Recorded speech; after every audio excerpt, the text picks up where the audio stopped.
Hello students, চলে এসেছি তোমাদের সামনে আইসিএসসি 2026 বোর্ড অ্যাপিয়ারিং ছাত্রছাত্রীদের জন্য দ্য বেঙ্গলি গাইড চ্যানেলের লাস্ট ভিডিও নিয়ে।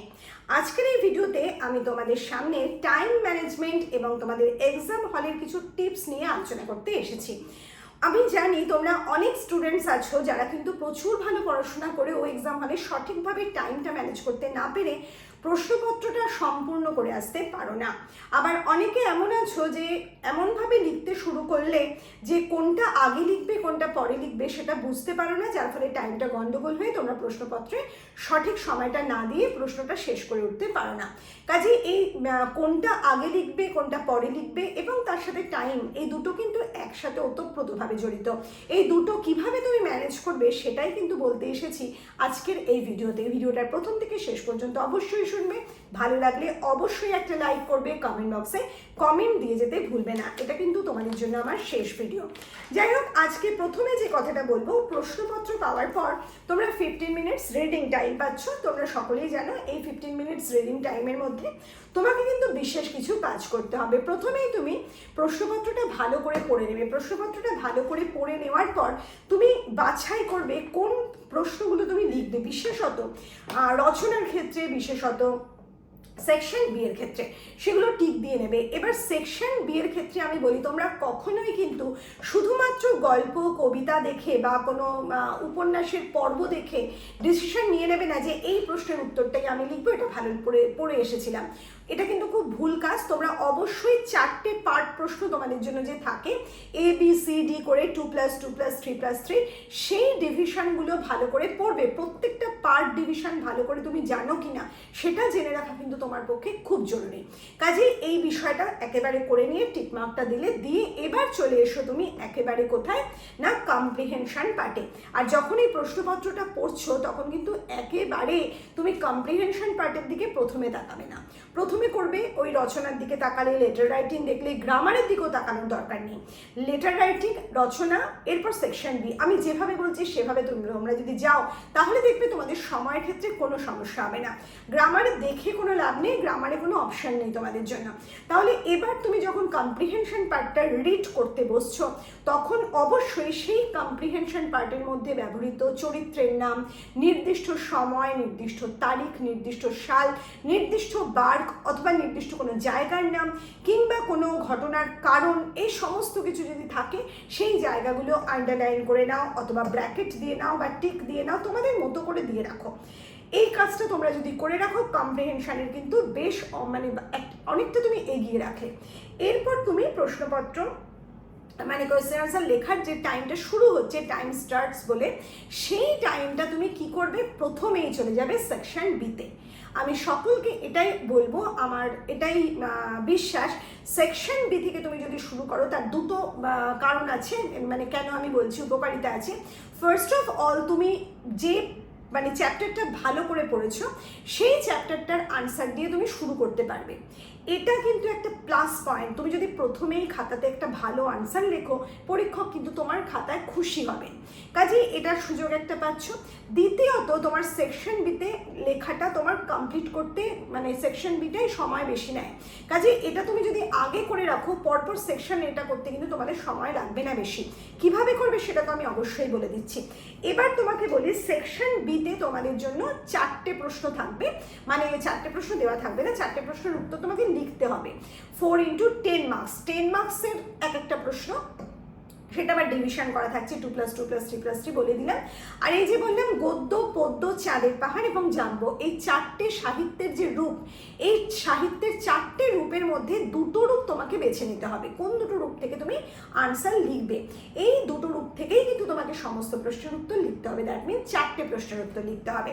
এবার 4টে প্রশ্ন তুমি যেভাবে খুশি ভাগ করতে পারো, কারণ হচ্ছে দুটোর মধ্যে প্রত্যেকটা থেকে অন্তত একটা তোমাকে লিখতে হবে। তাহলে তুমি 1 আর 3 করতে পারো, 3 আর 1 করতে পারো, মানে কবিতা গল্প বা এভাবে তুমি ভাগ করতে পারো, অথবা 2 করে ভাগ করে নিতে পারো, এটা তোমার চয়েস, তুমি কিভাবে লিখবে। আর সকলকে বলছি, কবিতায় বেশি নম্বর বা উপন্যাসে কম নাম্বার অথবা গল্পে বেশি নাম্বার এমন কোনো ব্যাপার নেই। তুমি যেটা লিখতে বেশি স্বচ্ছন্দ বোধ করো, যার এক্সপ্লেনেশন তুমি ভালো দিতে পারবে, সেই প্রশ্নের উত্তরে তুমি বেশি ভালো করে লিখবে, সেটাই তুমি চুজ করবে। আর অবশ্যই বেশি লিখতে হবে, প্রচণ্ড বর্ণনামূলক প্রশ্ন সেটা একটু অ্যাভয়েড করার চেষ্টা করবে, যদি তুমি অন্য ছোট করে লেখার প্রশ্ন ভালো লিখতে পারো তবে। এবার বলি, এই যে সেকশন বিতে তুমি 4টে প্রশ্নের উত্তর লিখবে, প্রত্যেকটা প্রশ্নের জন্য তুমি 20 মিনিটস করে সময় নেবে। তার মানে 4টে প্রশ্নের উত্তর লিখতে তোমার টোটাল কত সময় লাগছে? 4 × 20 মিনিটস, তার মানে 80 মিনিটস, তার মানে 1 hour 20 মিনিটস তোমার টোটাল সময়টা লাগছে। এই যে 1 hour 20 মিনিটস তোমাকে আমি বলছি, তার মানে এই নয় তোমার যদি কোনো প্রশ্নের উত্তর লিখতে 15 মিনিটস লাগে বা কোনো প্রশ্নের উত্তর লিখতে আরেকটু বেশি লাগে, তাতে কোনো সমস্যা আছে। এই ব্যালেন্সটা কিন্তু তোমাকেই বুঝে করতে হবে। শুধু তুমি যেটা মাথায় রাখবে, তুমি সেকশন বিটা 1 hour 20 মিনিটসের মধ্যেই শেষ করবে, ডেফিনেটলি শেষ করতে হবে, কারণ তা না হলে কিন্তু তোমার টাইমের ক্ষেত্রে তুমি সমস্যায় পড়বে। এবার তুমি চলে যাবে কোথায় না, সেকশন এতে, কারণ সেকশন বি তোমার কমপ্লিট হয়ে গেছে। আরেকটা কথা মনে রাখবে, সেকশন বির প্রত্যেকটা প্রশ্নের উত্তর লেখার পর একবার চোখ বুলিয়ে নেবে যে প্রত্যেকটা পার্ট প্রশ্নের উত্তর তুমি লিখেছো কিনা। মানে তোমাদের প্রত্যেকটা প্রশ্নে যে ABCD করে থাকে বা ক খ গ ঘ যেভাবে আসবে, ABCD বা ক খ গ ঘ যাই থাকুক না কেন, সেটা প্রত্যেকটা পার্ট তুমি লিখেছো কিনা সেটা একটু দেখে নেবে, সঙ্গে সঙ্গে দেখে নেওয়ার কাজটা করবে। এরপরে তুমি চলে যাচ্ছ সেকশন এতে। সেকশন এতে গিয়ে প্রথমেই কিন্তু রচনা লিখতে বসবে না। এই মারাত্মক ভুলটা যদি তুমি করো, তাহলেই কিন্তু তোমার সময়ের ক্ষেত্রে সমস্যায় পড়তে হবে। প্রথমেই তুমি হাত দেবে কোথায় না, গ্রামার পার্টে। গ্রামার পার্টে তোমাদের সমস্ত MCQ, আর MCQ এর কোনো আনসার লিখে আসতে হয় না, শুধু অপশন নাম্বারটা দিয়ে আসলে হয়। সময় অত্যন্ত কম লাগছে, তাহলে তুমি সেখানে গ্রামারটা মাত্র 10 মিনিটসের মধ্যে তাড়াতাড়ি কমপ্লিট করার চেষ্টা করবে। কারণ হচ্ছে ওই 10 মিনিটসের মধ্যে তুমি যদি গ্রামারটা শেষ করতে পারো, তাহলে কিন্তু তুমি রচনা লিখতে অনেকটা সময় পাবে। আর এই 10 মিনিটসের মধ্যে তুমি কিভাবে আনসারটা লিখছো, তুমি কোয়েশ্চেন নাম্বার দিচ্ছ ফার্স্ট, মানে গ্রামারটা কোন নাম্বারে আছে, নাম্বার 4।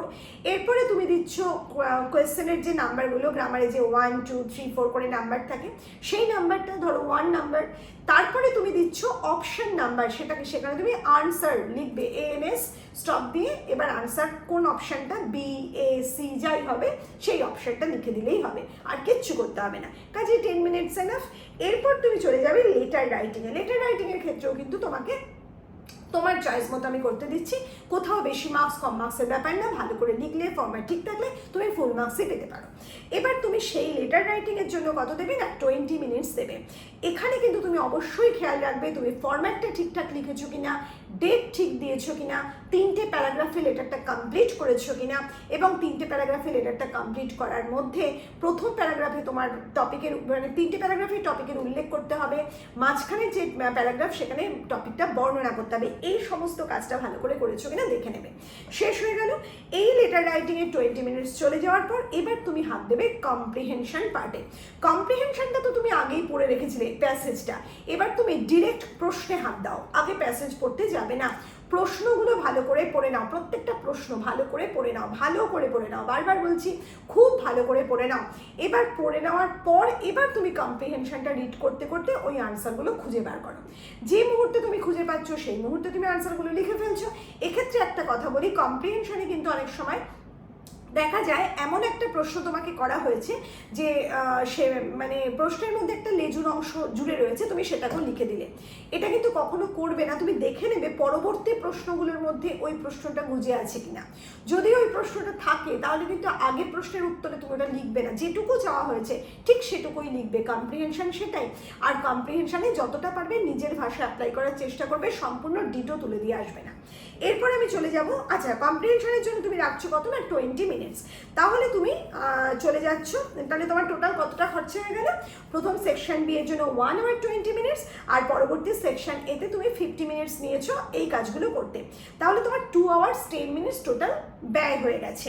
এবার তোমার হাতে কিন্তু পড়ে আছে 50 মিনিটস, তাহলে কি 50 মিনিটস ধরে তুমি রচনা লিখবে? একবারে না, একেবারেই এই কাজটা করবে না। রচনা লেখার জন্য, রচনা হোক বা পিকচার কম্পোজিশন হোক অথবা মৌলিক গল্প হোক, যাই তুমি লেখো না কেন, তার জন্য তুমি 35 মিনিটস বরাদ্দ করে রাখবে। এই 35 মিনিটসের মধ্যে তোমার 30 মিনিটসও রচনা হয়ে যেতে পারে, কিন্তু 35-এর জায়গায় 40 করো না, এটা আমার মানে বলার কথা। কারণ রিভিশন কিন্তু একটা গুরুত্বপূর্ণ বিষয়। আমি অনেককে দেখেছি রিভিশন করে না, আর এই রিভিশন না করলে কিন্তু অনেক ক্ষেত্রে ভুল হয়ে যায়, সেগুলো আমি পরে আসছি। 35 মিনিটসে তুমি রচনাটা লিখে ফেলো, রচনার হেডিংটা বড় বড় করে দাও। এক্ষেত্রে মনে রাখবে, ধরো তোমার রচনার টপিক এসছে তোমার স্কুল জীবনের কোনো স্মরণীয় দিন, তুমি কিন্তু কখনোই টপিক লেখার সময় লিখবে না তোমার স্কুল জীবনের কোনো স্মরণীয় দিন। তুমি টপিক লেখার সময় কি লিখবে? আমার স্কুল জীবনের একটি স্মরণীয় দিন। তাহলে বুঝতে পারছো, টপিকটা যদি চেঞ্জ করতে হয় এভাবে চেঞ্জ করবে, আদার কিছু চেঞ্জ করার কিন্তু দরকার নেই বা করবে না। আচ্ছা, এবার তোমার রচনাটা সম্পূর্ণ হয়ে যাওয়ার পর, তুমি রচনাটা লেখার পর হাতে তোমার তখনও পড়ে থাকবে 15 মিনিটস, যদি তুমি আমার টাইম ম্যানেজমেন্টকে ফলো করো। এই 15 মিনিটসে তোমার কাজ কি হবে? তোমার এই যে আনসার শিটটা, সেটা ভালো করে তোমাকে রিভিশন করতে হবে। রিভিশন করার মধ্যে তুমি কি কি দেখবে? তোমাকে দেখতে হবে তুমি প্রত্যেকটা প্রশ্নের উত্তর লিখেছো কিনা, প্রত্যেকটা প্রশ্নের উত্তরের নাম্বারিং করেছো কিনা, তুমি যদি এক্সট্রা পেজ নিয়ে থাকো সেই পেজে নিজের নাম লিখেছো কিনা, সেই পেজে পেজের যে নাম্বারটা 1 2 3 করে সেটা লিখেছো কিনা, এই সমস্ত কিছু কিন্তু তোমাকে ভালো করে দেখতে হবে। পেজটা ভালো করে বেঁধেছো কিনা বা স্টেপল করেছো কিনা, এই সমস্ত কাজ তোমাকে করতে হবে। যদি স্টেপল করো সেক্ষেত্রে, যদি এক্সট্রা পেজ নিয়ে স্টেপল করো সেক্ষেত্রে বলছি ডাবল স্টেপল করবে, সামনের দিক থেকে একটা, পেছন দিক থেকে একটা। আর তোমরা পজিটিভলি কিন্তু সমস্ত প্রশ্ন দেখে নেবে, সমস্ত স্পেলিংগুলো দেখে নেবে যে ঠিকঠাক লিখেছো কিনা, প্রত্যেকটা গল্প কবিতার ক্ষেত্রে কোথাও কোনো মিস্টেক আছে কিনা, এগুলো একটু খুঁজে দেখে নেবে। আর তার মধ্যে আর একটা কাজও করে ফেলবে, যদি সেকশন বিতে বা যেগুলো আগে লিখেছো সেখানে কোথাও কোনো প্রশ্নের উত্তর পারোনি, হয়তো ছেড়ে রেখেছিলে, সেটা এবার একটু ভাবার সময় পাচ্ছ, এই সময় তুমি ভেবে লিখে ফেলো ছোটো করে। আর বারবার বলছি, কোনো প্রশ্নের উত্তর যদি মনে হয় পারছি না, আর কোথাও মানে জায়গা নেই, একেবারেই তুমি পারছো না, একেবারে ছেড়ে দিয়ে আসবে না, যেটুকু জানো সেটুকু লিখে আসবে। ওইটুকুর জন্যও কিন্তু তুমি কিছুটা মার্কস অবশ্যই পাবে। কাজে একেবারে ছেড়ে কখনোই আসবে না।